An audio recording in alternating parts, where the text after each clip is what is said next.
What's going on, everyone? Back with my first video in a while. Yeah, I just was a little bit busy, for sure. Once I started posting content, I am an actor, and I do work pretty consistently. So putting YouTube videos up after I started in set one with the Han and Green series kind of fell to the wayside. But I have still been playing pretty heavily, and decided to make some updates for everyone. So it's going to be a Planetary Qualifier Roundup for myself from set 2 and 3, and then we'll chat about the meta as a whole at the end of the video. So if hopefully you're interested in all those things. So first, obviously, we've got a list on the screen. So in set 2, I played in 2 PQs. I top 8'd here. We'll talk about that in a sec. But the first um, deck I played was at Red Seal Gaming, and I played a similar list to this. Did not ultimately go my way that day. I was not running jetpacks at that event, but it was pretty similar to this. That was, I think, the first PQ weekend in the US for set 2 and for PQs as a whole. I ended up going 4 and 3, finishing like top 20 something, but not following my way. I lost to Kwaishan Jin, who has since made a little name for himself. In that final round, he was playing Sabini CL. Despite winning the first game, he won the next two. And yeah, it was a big bummer for me, but he played super well. And then I made some adjustments to the deck, and took it to Flipside Gaming in upstate New York, added in the McClunkies, added in the jetpacks, added in the liberated slaves, and yeah, went for this version instead, and top 8'd that event. Ultimately losing to Alex, shout out to him, from KTOD in Swiss. He was one of my few losses, and then in top 8, and he ultimately won the event. So can't be too mad. It was definitely his day. He wiped the floor with me both times, but we had a good match in Swiss, and it's nice to see him around now that we've played, we know each other a little bit. So every time I see him, it's always fun. So anyway, so this was my set 2 top 8 Han 1 Cunning list. One of not too many people to make that in the Boba meta, so I was pretty proud of myself for that. So then I continued running Han 1 Cunning a little bit here and there, and then ultimately took it to Hex and Co's near full PQ, which is pretty rare for currently in set 3. I played this list, which has now become the standard, and if you noticed, it is very similar to the list I pioneered at the end of set 2. Most Han Cunning players to have any success in set 2 were running the Rebel package. I was pretty early on the droids and jetpacks, which people play or they don't play, but still I think it's good enough to warrant a run. The biggest change obviously Ezra has kind of fallen out of the meta because the 4 HP threshold isn't very good in the Tarkin Town world, so those are all gone. That makes room for the Gamorrean guards from the side deck to the main. Cantina Bouncer again for me. I never really loved the card. I sided that one copy out a lot actually at in set 2, so finding room for the Cures is pretty nice in that regard in the main. Zori Bliss is a cool addition that I was skeptical when I started seeing it appear. That is the one idea I borrowed from everybody else, but it does seem like the rest of the list has kind of morphed from what I top 8 with pretty heavily. I run 52 cards in Han pretty standardly, so that could be that's the jetpacks I think people aren't running but are good enough. I like Han to be a bit of a toolbox because you smuggle so much, that once you smuggle twice, you're at parity with other decks in terms of the starting deck count, because you can play these droids or any 3-drop on turn 1. The consistency isn't an issue in terms of like, I need to play 50 cards to draw, a turn 1 play, which is why I think a lot of people do. Obviously, at 52, until you smuggle twice, you're seeing Cunning maybe a little bit less, but it's no percentage that's really meaningful. So I like 52 cards. It worked for me. I end up going 5 and 2 at that Hex PQ, losing to Wu, Shout out to his YouTube channel, also known as Ophir, in Swiss, on his Kira ECL. It was a 2-0. The second game was really close, and I think he would admit I probably should have won. But I forgot that on we were both at like 13 resources that he had not used ECL. So when I spark a rebellion, basically for game, I did not take the gunship out of his hand. And when I played Millennium Falcon and he ECL'd the gunship in to kill it, that sealed the game. But yeah, considering I had Spark and the Falcon for game that he had no answer to if I just took the ship, you know, them's the...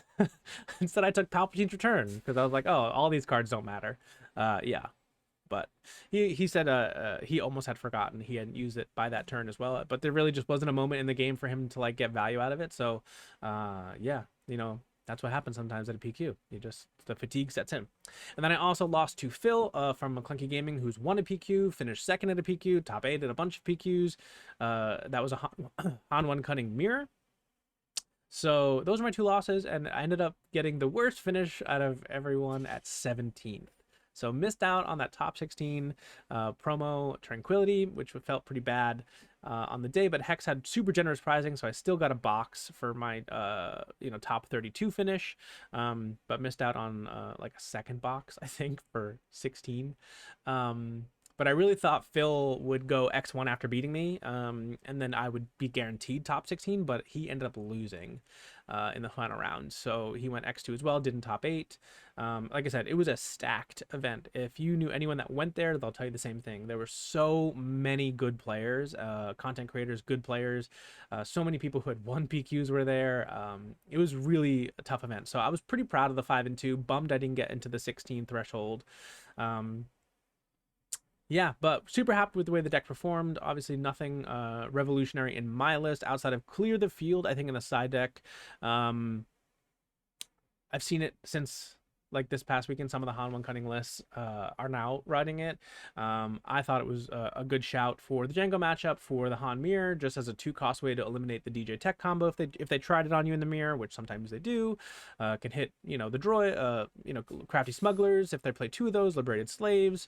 It's got some interesting game, and I just like having the 2-cost option to bounce almost the entire deck, right? Because there's so many 2 and 3 drops in Han.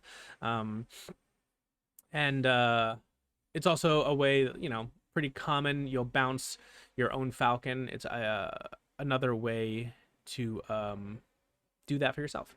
So anyway, yeah, happy with the list. Didn't end up getting there. So then we end up going into this weekend, which was Flipside, upstate New York, and I was trying to figure out all week what I wanted to play.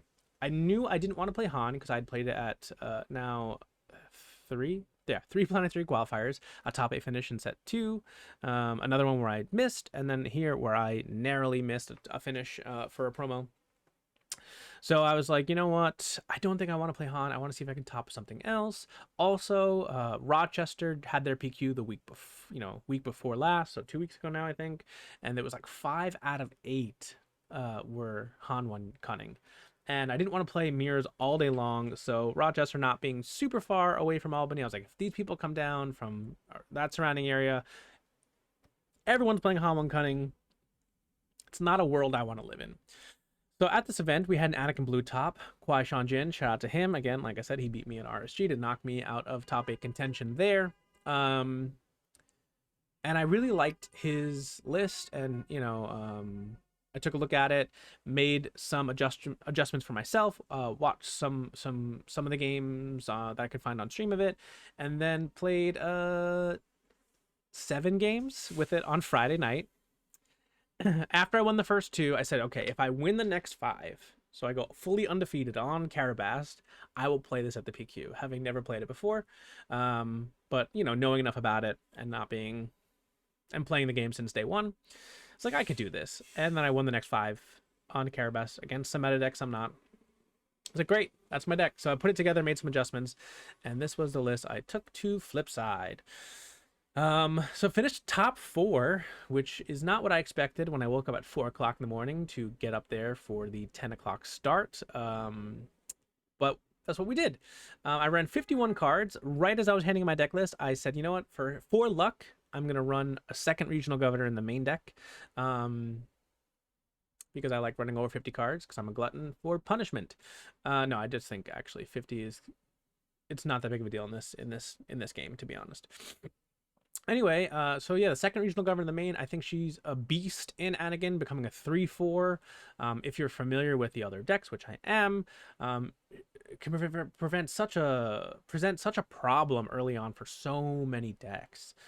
Even against Han, right? Like I know all the 3 drops, so it's like a decent chance that even on turn 1 after they resource, I can go okay, play regional governor, call Bodhi Rook, call Liberated Slaves, you know it's more than likely not they're going to shoot a tech on turn 1 or a DJ or something like so it could be Falcon, and then all of a sudden like they just if I guess right, like they just resource for nothing. I like that it trades into so many of this, it trades into all the Sabine units for 2 HP, so that can basically heal me 1 since they're all basically attack for 3 on the ground early on. So that's why I was like, I really like the regional governor. I wanted to play 3 within the main and side.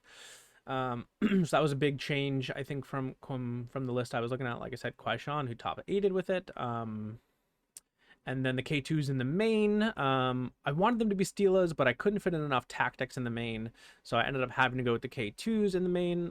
Bravado, I know wins games. I find it cheesy, but if I draw the one of and it happens, then great. It never happened for me, not a single time.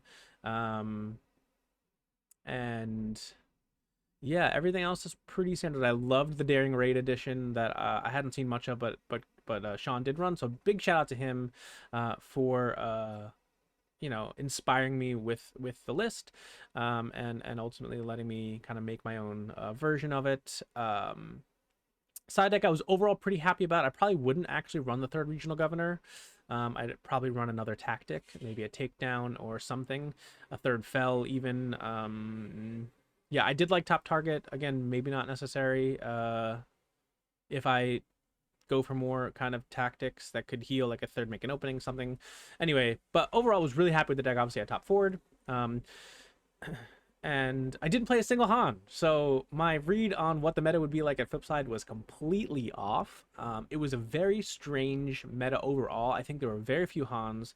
It was a pretty aggro hero green mid-range meta is what it looked like. Obviously the top 8 filled out to be standard, but there was a lot of random stuff up there that I think caught some people off guard, which is why some people didn't top 8.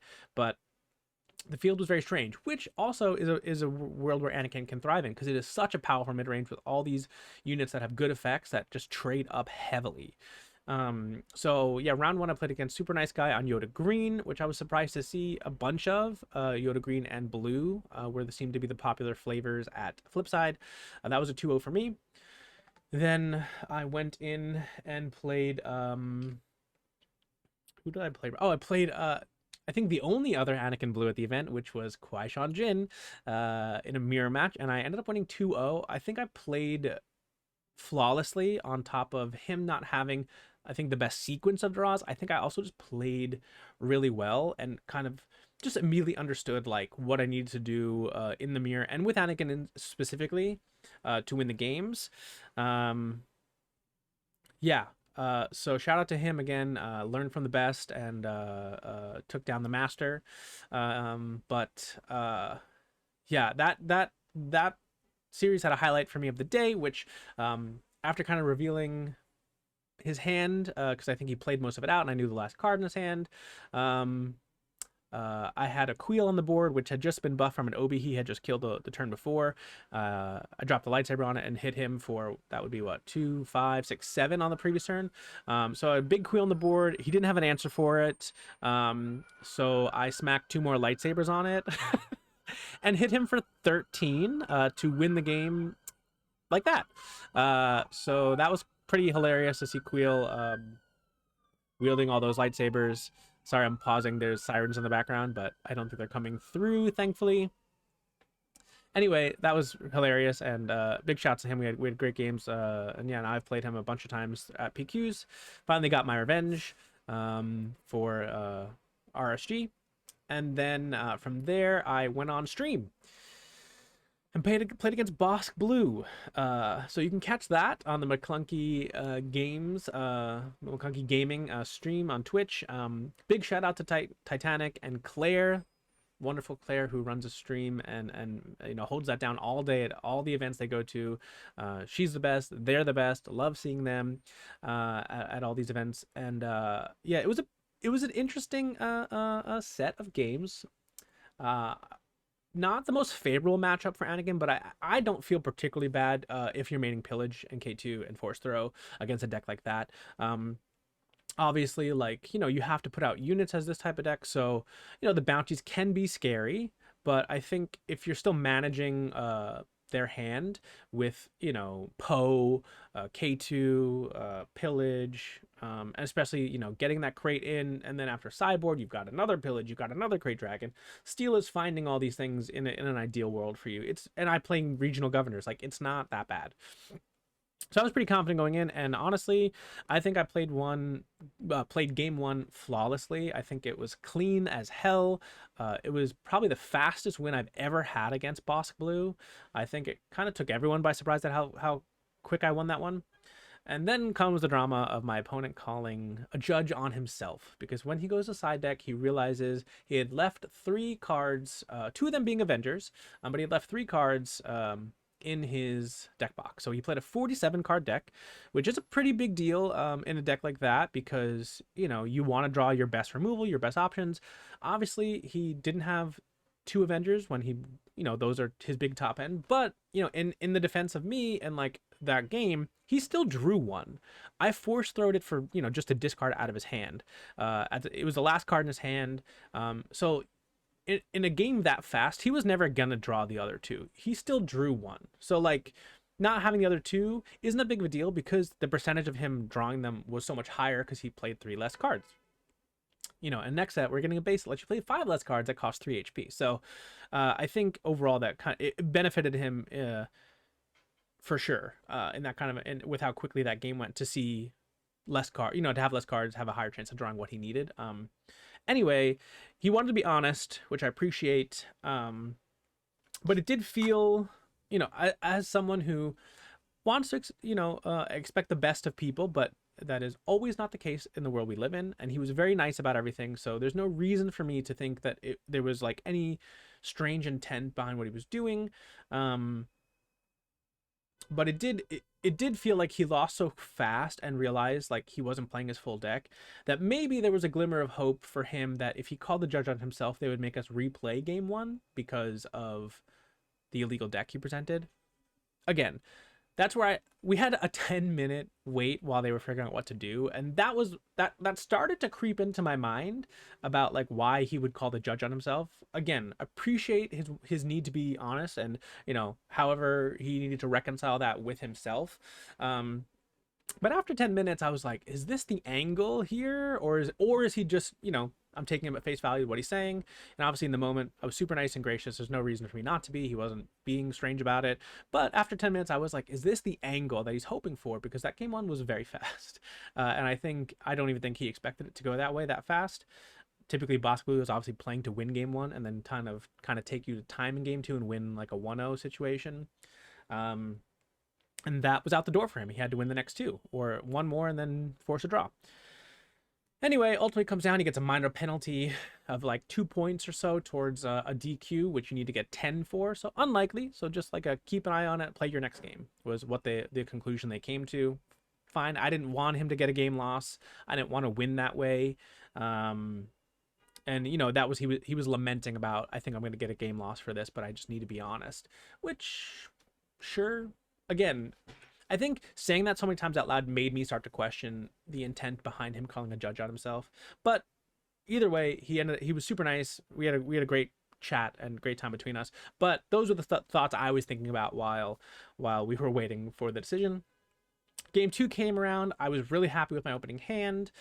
Regional Governor seemed to be putting a wrench in his plan on calling Power of the Dark Side on the first turn. Oops, hello. And then we get to the 5 resource turn, where again we had the biggest mishap of all for him, where he played Lieutenant Charlton and then never paid for it. and then flip boss, killed the regional governor, um, and then because now she's not on the field, was able to play Power of the Dark Side to kill the Cassian. We went on to the next turn, and then started the 7th resource turn. To when thankfully Twitch chat and Claire realized, had alerted me to the fact, or just a judge came over basically and was like, he said, I heard shenanigans were going on, and I was like, what? And then he was like, what do you mean? And then it immediately hit me before anything was said, and I look at him and I go, you played Childson and Power of the Dark Side for 5 resources. The moment the judge came over, didn't even say, he was fully unaware, he didn't even mention what had happened. But the moment that judge walked over, I was like, that was huge, because that forced me to kind of have to flip Anakin dry and hope he didn't have an answer, which he had a second Power of the Dark Side. Had Cassian been alive, I could have done that. And then I had an Obi-Wan in my hand, I had a Force throw in my hand for the next turn, I had a Luke. Like, I was lining up really well to deal with the second 6/6 Childson and Bosk, get us into that heavy discard state that I was trying to get to. And basically, we came to the conclusion that he agreed, as well my opponent agreed, that I think had he not been able to do that, obviously, he probably was in a pretty rough losing position. So he got a game loss, and I think it was like 5 points. So he ended up at like 7 total points after our match towards a DQ.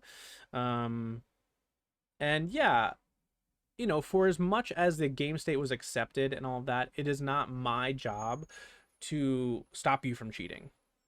And again, it was fully unintentional. I don't think he did that on purpose. But it is not. There's accepted game states and all that stuff where errors happen, like you miss something mandatory of a draw or something, and there's ways to fix it.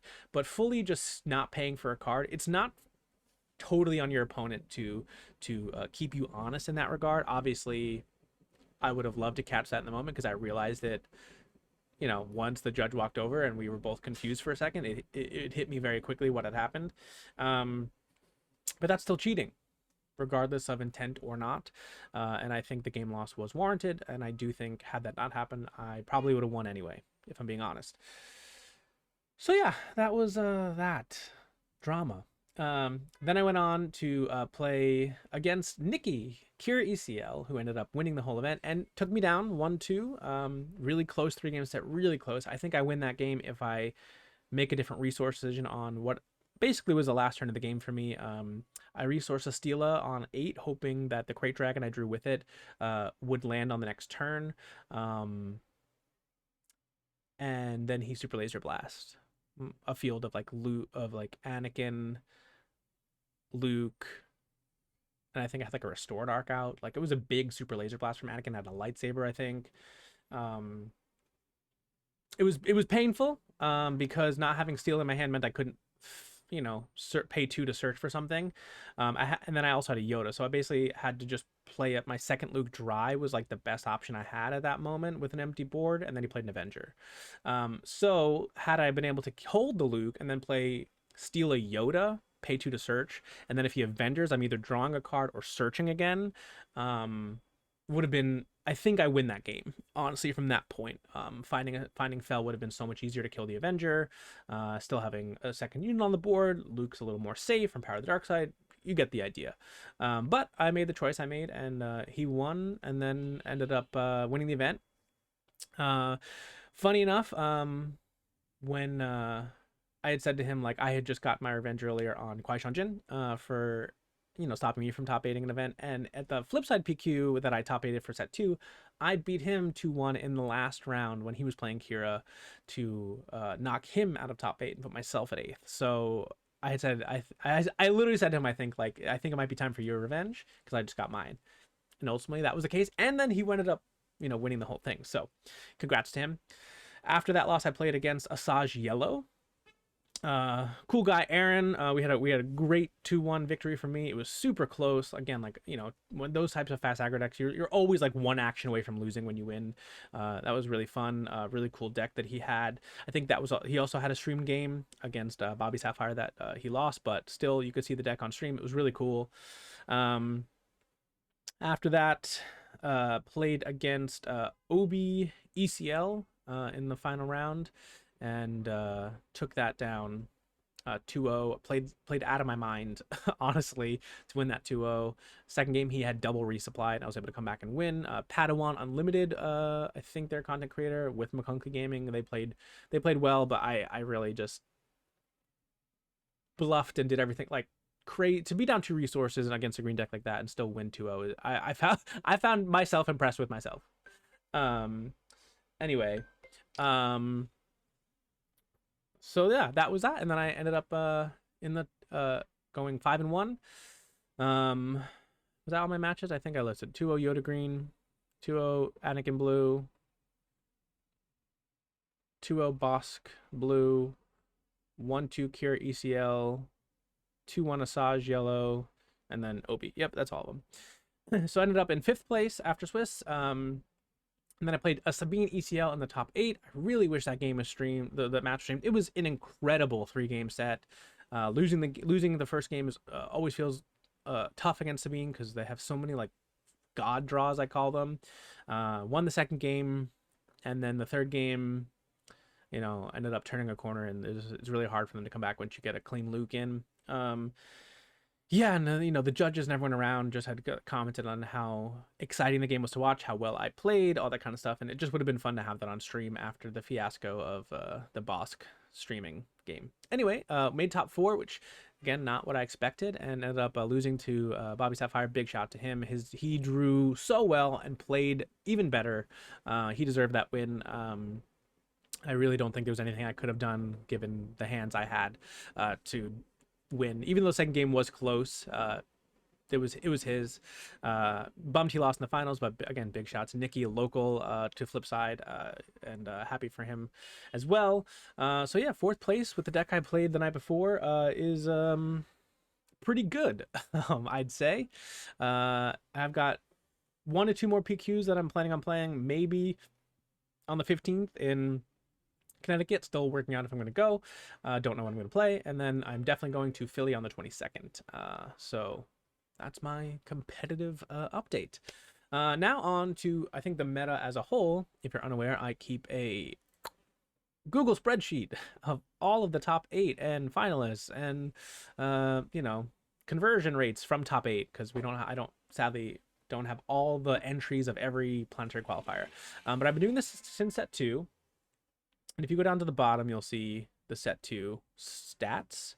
Obviously Boba dominating. And then each also have like a full list of every PQ, where it was, how many players, and what top 8'd. Same thing for set 3. You'll see here we've had some PQs that were too small. So they only had top 4 instead of cutting top 8. But I will say, despite being inactive on YouTube, I was pretty active in the community putting this together. And I will take credit, some amount of credit, for getting Boba Fett suspended. So you're welcome if that's something that made you happy. Because I don't know if FFG was keeping the stats like this on their own, and despite the feeling of Boba dominating, there's a difference between, it feels like he's winning everything, and then you like see that he's winning everything, but it's different than like seeing it like a one-off here and there, like, oh, he won this PQ, he won that PQ, and then you put it on a spreadsheet like this and see the numbers that he has 42% of all tops as a leader. The next thing is 15, not even 15. You add up all the Bobas, because Boba was able to win PQs with every single paired color. It was over like almost 60% of PQs were won by Boba. So it was like extra dominant. And when they streamed that suspension thing, they were reading off very specific numbers from their screen, which seemed like they were checking out this exact set of data. So happy to do it, and it was a success. So I've continued doing it for set 3. Since then, other people have mimicked this idea, which is fine. Don't have a copyright on it, but definitely was the originator of kind of compiling the full set of data here. You can see Han is the best leader into top 8 with 22.22% as of right now, which is almost fully completed from January and the first weekend of February. Again, people are like, it's like Boba. It is not like Boba. 42 of the percent to 22%. Again, in a world where we have a lot more data, it's not the same. And you can see even down, you can see all the leaders that have top 8'd. It's a lot more. Given, yes, we have a full another set of leaders, but would some of these leaders even have been viable if Boba was still around? Stuff like Mace and Yoda being such late deploys, probably not. So yeah, the meta has definitely been opened up. And we still have a tier 1 deck and tier 1 leader, which is always going to be the case in every card game. And you can see here that Han1 Yellow is definitely the best performing deck, right? 118 top 8s, 23 wins, and 19 in the finals. So yes, you get this deck into the top 8 or this leader, and he's going to do very well. 32 wins for the leader, which is a 35% win rate in the top 8. Massive. Obviously, like, kind of unhealthy. But it's I don't think an action is going to be taken because it's the middle of the tournament, but also just like the top 8 meta is so good that sure, you have one deck that is kind of cleaning up once it gets there, but the road there is pretty nice. So it's not like, if these were Boba numbers, I feel like he would have been suspended last week, if I'm being honest. But it's not. He's doing very well, and honestly didn't have a great weekend. If you take a look at all the data we have, he won 1, 2. That was it. 2, and not even that many top 8s were added. So his numbers actually went down in February so far to start off the month. This was like almost 23 or a little bit over 23. The end of January, it has now gone down. He was the only double digit at 30 at the end of January, and now you have Quinlan and Sabine getting over. It's a good weekend for ECL. Quinlan ECL took down 2 PQs, so did Sabine ECL, Sabine ECL, Sabine ECL, Quinlan ECL, Quinlan ECL, and Django got a couple wins as well here, and Kira ECL was the other ECL deck that took down 2. So 6 wins for ECL this past weekend. Pretty crazy. You'll see here that Hero Green, led by Sabine and Han, best base pairing that we have, followed by Hero Yellow, which is almost exclusively Han. You can see 118 Hans, so only 10 other Hero Yellows. So, hard carrying here. Even Sabine, obviously, being Hero Green, 101 hard carrying. Villain Red, that's going to be Django, that's going to be Cad. So this is a team effort to get to 113. But that's, nice there.